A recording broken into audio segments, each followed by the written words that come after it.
জানো তো, আমার বেবি হওয়ার পর থেকেই ও একদম বুকের দুধ খায়নি। খায়নি বললে ভুল হবে, ছেঁকে ছেঁকে দিলে ও সেটা খেত, কিন্তু ল্যাজ করা কি সেটা ও শেখেনি। এই অবধি সে সেটা শেখেনি এবং সে খায়ও না। তো যার ফলে আমাদের ওকে ফর্মুলা মিল্ক ইন্ট্রোডিউস করাতে হয়েছিল। সেই ফর্মুলা মিল্ক ইন্ট্রোডিউস করানোর পর ওকে আমরা ফিডিং বোতল দিয়ে ওকে সেই দুধটা খাওয়াতাম। এবং এই ফিডিং বোতল জার্নিটাও কিন্তু খুব কষ্টকর।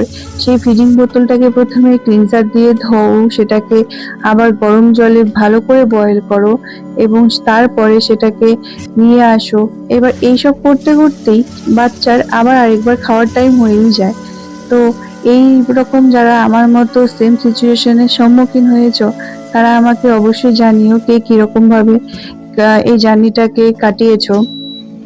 এই যে দেখতে পাচ্ছ, আমি প্রথমে ক্লিনজার দিয়ে বোতলগুলো পরিষ্কার করলাম। আগে একটা ফিডিং বোতল বয়েল করা ছিল, সেটাকে বের করে নিয়ে আবার জল চেঞ্জ করে আবার বয়েল করলাম। করে এবার সবকিছু অফ করে দিয়ে জায়গাটাকে পরিষ্কার করে এইভাবে আমার বাচ্চার বটল পরিষ্কার করি। তোমরা কিভাবে করো জানিও।